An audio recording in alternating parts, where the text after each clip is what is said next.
Assalamualaikum warahmatullahi wabarakatuh. Oke, apa kabarnya anak-anakku semuanya? Mudah-mudahan sehat selalu ya. Oke, baiklah. Untuk episode kali ini Bapak akan memberikan video tutorial atau penyelesaian mengenai soal-soal matematika.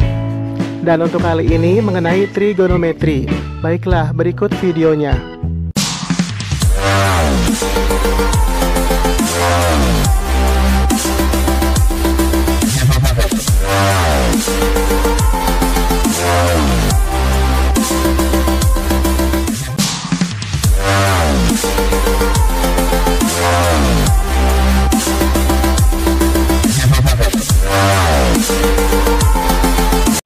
Assalamualaikum warahmatullahi wabarakatuh.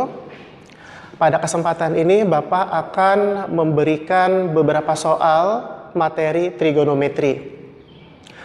Nah, untuk materi yang akan Bapak sampaikan di sini adalah untuk pokok bahasan perbandingan trigonometri pada sudut yang berelasi.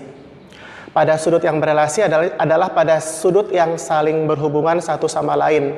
Yang menjadi acuan adalah sudut istimewa yang terdiri dari 0 derajat, 30 derajat, 45 derajat, 60 derajat, dan 90 derajat. Tujuan kita mempelajari perbandingan trigonometri pada sudut-sudut yang berelasi adalah supaya kita bisa mengetahui besar sudut pada kuadran kedua, ketiga, maupun keempat. Karena materi sebelumnya kita sudah paham mengenai sudut istimewa yang berada pada kuadran 1. Misal kita mau mencari sudut yang lebih besar daripada 90 derajat, maka kita bisa gunakan rumus-rumus pada perbandingan trigonometri pada sudut yang berelasi. Ada 7 rumus pada sudut yang berelasi. Ini betul-betul harus dipelajari, dipahami, serta dihafal. Cara menghafalnya sangat mudah. Yang pertama adalah kita harus hafal polanya. Kita ambil contoh misalnya yang sin. Pola yang pertama adalah 90 min A. Pola yang kedua adalah 90 plus A. Pola yang ketiga adalah 180 min A. Kemudian pola berikutnya adalah 180 plus A. Pola berikutnya lagi adalah 270 min A. Berikutnya adalah 270 plus A. Berikutnya lagi adalah 360 min A. Dan yang ini sudah 7 ya. 1, 2, 3, 4, 5, 6, 7. Oke, sudah 7. Oke, jadi langkah yang pertama adalah kita harus hafal atau paham polanya. Jadi polanya seperti ini, ada 7. Di mana untuk pola yang pertama, ini untuk mencari besar sudut pada kuadran pertama. Untuk kuadran kedua, bisa kita menggunakan rumus yang kedua atau yang ketiga. Untuk besar sudut pada kuadran ketiga, bisa kita gunakan rumus yang keempat atau yang kelima. Dan rumus yang keenam atau yang ketujuh, ini khusus untuk mencari besar sudut pada kuadran yang keempat. Oke, kita lanjut lagi ke langkah yang kedua. Langkah pertama tadi kita harus hafal polanya. Yang kedua adalah hafal hasilnya. Nah, misalnya untuk rumus yang pertama, yang khusus pada kuadran 1. Sin 90 min A sama dengan, nah hasilnya adalah cos A. Rumus yang kedua, sin 90 plus A sama dengan cos A. Cara menghafalnya gampang untuk langkah yang kedua, yaitu hasil. Cara menghafalnya adalah beda-beda, sama-sama, beda-beda, sama. Artinya adalah hasilnya adalah untuk beda-beda, artinya rumus yang pertama hasilnya beda dengan awalnya. Jadi kalau awalnya sin, hasilnya cos. Kalau awalnya sin, hasilnya cos. Itu yang dimaksud dengan beda-beda. Kemudian berikutnya rumus ketiga keempat sama-sama. Berarti sin, maka sin lagi. Sin, maka sin lagi. Kemudian rumus yang kelima, 6, beda-beda. Sin berarti di sini cos. Sin berarti di sini cos. Nah, yang ketujuh, kita lihat beda-beda, sama-sama, beda-beda. Nah, ini sama. Ya. Berarti tetap kita tulis dengan sin A. Ini langkah yang kedua, kita harus hafal atau paham hasilnya. Dan yang ketiga, langkah yang ketiga atau yang terakhir, kita harus hafal atau paham nilainya. Yang dimaksud nilai di sini adalah negatif atau positif. Di materi sebelumnya sudah dijelaskan bahwa untuk nilai sin pada kuadran 1 dan 2 positif, sementara pada kuadran ketiga dan keempat negatif. Kita lihat, kuadran 1 dan 2 menggunakan rumus yang kuadran 1, rumus yang pertama, kuadran 2, rumus yang kedua dan atau 3 ya. Nah ini sampai sini positif, berarti dia positif. Tidak perlu kita tulis ya, positif. Kemudian pada kuadran ketiga dan keempat nilai sin negatif. Nah ini sudah masuk ke kuadran ketiga. Ini keempat. Nah maka tandanya kita ganti dengan min. Nah seperti ini. Ya, sudah selesai. Jadi ada 3 langkah. Langkah pertama kita harus hafal polanya. Ini yang dimaksud dengan pola. Kemudian langkah yang kedua kita harus hafal hafal hasilnya. Kemudian langkah yang ketiga kita harus paham nilainya negatif atau positif.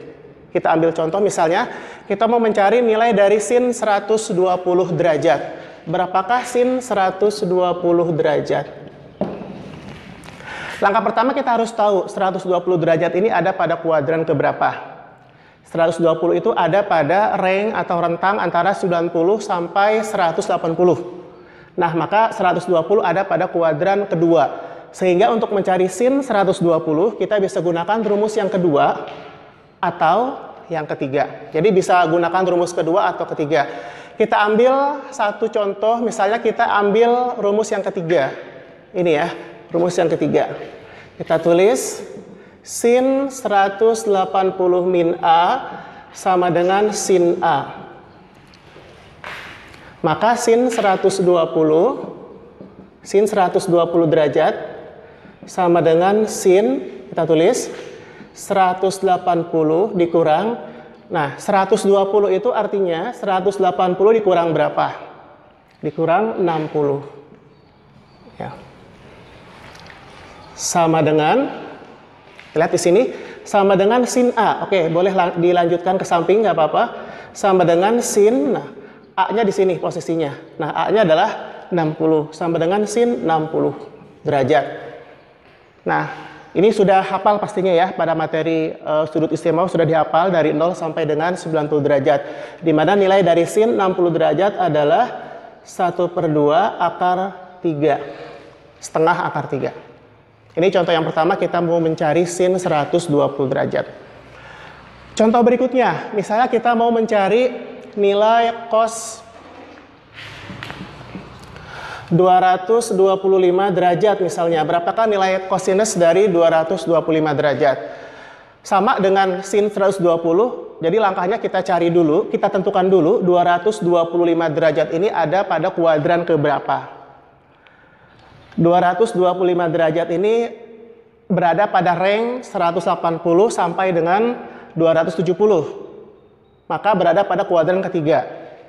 Nah, sehingga untuk mencari cos 225 derajat, kita bisa gunakan rumus yang keempat atau yang kelima. Ya, ini rumus yang pertama untuk kuadran 1, rumus kedua ketiga untuk kuadran 2, rumus keempat kelima untuk kuadran 3. Kita bisa pilih salah satu. Boleh pakai rumus yang keempat atau yang kelima. Misal kita mau pakai rumus yang keempat misalnya, ini ya. Karena yang ditanya cos, kita ganti saja sinnya menjadi cos. Jadi kita gunakan rumusnya cos 180 plus A sama dengan, nah ini sama ya, jadi cos A. Sekarang di kuadran ketiga, kita tentukan nilai dari cos. Nilai cos itu positif di kuadran 1 dan kuadran 4. Sementara di kuadran ketiga negatif. Kita tulis di sini min cos A. Kita coba masukkan cos 225 derajat sama dengan cos. Nah, kita masukkan ke rumus 180 ditambah 225 adalah penjumlahan antara 180 dengan 45. Sama dengan cos min cos 45 derajat. Sama dengan min. Nah, sekarang cos 45 setengah akar 2. Dengan demikian nilai dari cos 225 derajat adalah min setengah akar 2. Jadi seperti itu ya. Ini untuk cos 225 derajat. Oke, satu lagi Bapak akan berikan contoh. Berikutnya adalah kita mau cari tangen. Misalnya kita mau nyari tangen 315 misalnya. 315 derajat. Oke, kita tentukan dulu. 315 ini merupakan besar sudut pada kuadran keberapa? Oke, 315 ini rentangnya dari 270 sampai 360. Maka dengan demikian 315 ini ada pada kuadran yang keempat.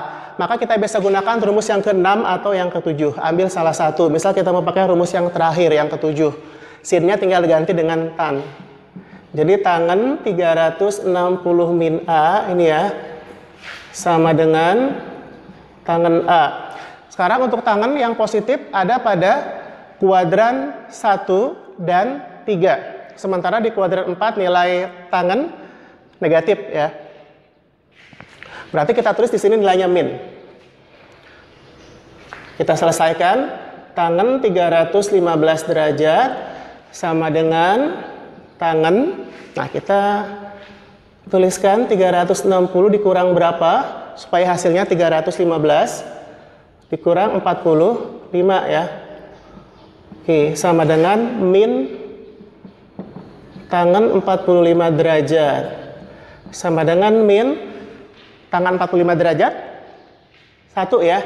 Nah, dengan demikian tangan 315 derajat hasilnya adalah min 1 ya. Ini beberapa contoh nilai sin, cos, dan tangen untuk besar sudut pada kuadran kedua, ketiga, dan keempat. Mudah-mudahan bisa dimengerti dan nanti akan kita lanjutkan lagi di materi berikutnya. Untuk saat ini cukup sekian ya. Terima kasih. Wabillahi taufiq wal hidayah. Wassalamualaikum warahmatullahi wabarakatuh. Nah, itu tadi videonya. Terima kasih sudah menonton dan mudah-mudahan bermanfaat semuanya. Nanti kita akan lanjutkan lagi di episode berikutnya. Terima kasih semuanya. Wabillahi taufiq wal hidayah. Wassalamualaikum warahmatullahi wabarakatuh.